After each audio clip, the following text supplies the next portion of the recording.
Hey conservatives, so you're against socialism, right? I've heard a lot of talk about you being against socialism, but I'm not sure that I buy it.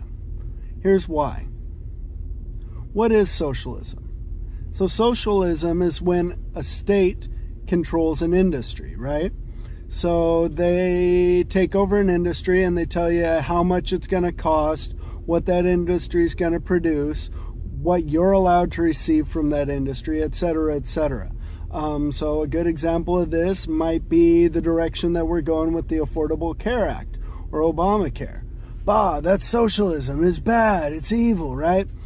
Okay, so I'll buy that. Yeah, that's bad. That's evil. What about state control of the police? Aren't we talking about socializing security? Not to be confused with Social Security. What we're talking about is socializing the police, right? So when it comes to police, if you're for the state controlling the police, the state deciding how police services are going to be given to citizens, the state deciding how much police services will cost, etc., then when it comes to police, you're a socialist. What about roads? When it comes to roads, if you believe that the state should decide where roads go, if you believe that the state should decide how much roads should cost, if you believe that the state should decide who gets to drive on the roads, what you're talking about is a socialized industry. If you believe the state should be in control of the roads, then when it comes to roads, you, my conservative friend, are a socialist. It goes the same way for military. Okay, what does the military do? The military protects us from foreign invaders. If you believe that the state should decide how we're protected from foreign invaders, if you believe that the state should decide how much I should pay to protect me from foreign invaders, if you believe the state should decide what counts as a foreign invasion or whatever, point being, if you believe that the state should be in control of the military, then when it comes to the military, you, again, my conservative friend, are a socialist. Now, I don't have this problem. I'm against socialism 100% of the time. I don't believe the state should be in control of any industry. I don't even believe that the state should be in control of the industry of creating laws. But if you do believe that, then when it comes to those areas where you believe the state should be in control, you are, by definition, a socialist. And you're going to have to square that. Okay, so what's the problem with socialism? The problem with socialism is central planning, or the knowledge problem. What's the knowledge problem? The knowledge problem is the idea that nobody knows what anybody else wants. Sure, you can guess what you think people want. You could even take surveys to ask people how much they want or what price they want to pay for it. But people don't even answer surveys accurately. So if you take like a baker and you say, hey baker, survey says that we need to produce 20 loaves of bread today and we're going to charge $5 a piece for the bread. That's the law. That's what you have to do today, is make 20 loaves of bread at $5 a piece. Okay, so what happens when people come in and they want to buy more bread?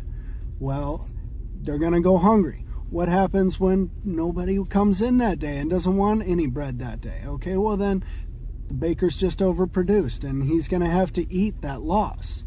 So when you centrally plan an economy, when you centrally plan an industry, tell somebody how much of what product they need to produce at what price point, what you're going to end up with is you're going to end up with overproduction, a surplus that leads to waste and rotting food, or you're going to end up with underproduction, which leads to hunger and famine. Capitalism doesn't have this problem, though. Without the state centrally controlling an industry, without them setting prices, telling a producer how much of a given item he needs to produce, or bailing out bad investments, the private entrepreneur is left free to use the signals of the market and his prices to determine how much of a given product he needs to produce. This leads to less overproduction or waste and less underproduction or hunger. Okay, so we've given a case for why capitalism is superior to socialism or central planning, and I'm asking, why can't that be true for instance, police as well? We don't have to agree with the Black Lives Matter movement necessarily in order to understand that these people aren't being given the product that they're asking for. Why not let a little bit of free market capitalism into the system and see how things go? I guarantee you, people will be a lot happier when you let them choose the product that they want to purchase. I actually just had a really cool conversation with the cop who runs the Blue Lives Matter Facebook page about adding a little bit of free market capitalism to the police industry. Here are some of the objections he had. One was, what about poor people? How would they be able to afford the police? The cost of hiring private security doesn't need to be prohibitively expensive, though. Consider how easy it would be for a block of 6 families to pool some money together and hire somebody from their own block who they felt safe and comfortable with to patrol the area and make sure nothing was happening there that they didn't want happening. Even if that was too expensive, there could be private charities willing to help impoverished areas, but even if that's too expensive, that doesn't mean that we need to be giving the rich free police. Make the rich pay for their own police, and we could give the poor vouchers so that they could choose which private security company they wanted to deal with. It would introduce more of a free market feeling, supply and demand and all that, and give them more of a feeling of control over who's policing them. They're supposed to be the customers. Another question this Blue Lives Matter cop had was, wouldn't paying for private security leave the door wide open for corruption? This sounds like it makes sense on first examination, but when you think about it for just a second, the exact opposite is true. Would you pay for the services of a private bodyguard who had a track record of selling out his customers to the highest bidder? Of course you wouldn't. And private security companies who were corrupt would go out of business quick. The only reason why we have corruption in police departments right now is because those police departments are going to get paid either way. No matter what, you're going to get taxed and they're going to get money, so they don't have to worry about providing good services to you. Corruption will be gone in a free market system. Another question this cop had was, if in the free market everybody's competing, what would happen if a private security agency was understaffed and they needed help? They couldn't call in backup from one of their competitors, could they? Well, actually they could. A lot of industries right now subcontract, and there's no reason that couldn't happen in the security industry as well. The final objection this guy had was, how would private security companies interact with courts and jails? Well, we already have private arbitration agencies as well as private prisons, and I don't see any reason why these industries couldn't interact. Furthermore, in a free society, justice would be focused on making reparations rather than punishment or rehabilitation. Think about it. Right now, if you get punched in the face and the guy who punched you is apprehended and goes to jail, you got it double bad. First you got punched in the face, and now you got to pay for this guy's prison stay. In a free society where it was focused on reparations, this guy would have to pay for his own prison stay, and he would also have to pay reparations to you for the damage that you sustained to your dome. So this Blue Lives Matter cop, he's been really cool so far, and he finally says, this private security thing, it sounds really cool. It would be awesome if we could have that. The only thing is, the logistics seem just way too daunting. It seems unrealistic to me. And that's exactly my point, is it is daunting. It's way too daunting. The logistics are too daunting to centrally plan something like this. Okay, I don't need to know. I can guess at how a free market would supply private security to people, but I don't need to know. I don't need to centrally plan it. I'm not that arrogant. Look at, for instance, the iPhone, okay? How is a smartphone made?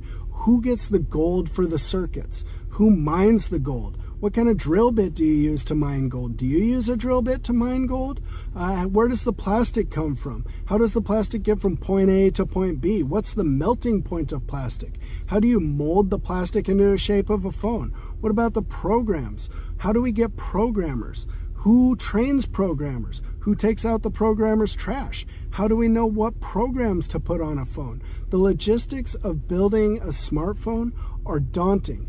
It would take lifetimes and lifetimes for someone to understand all the intricacies of how to build a smartphone.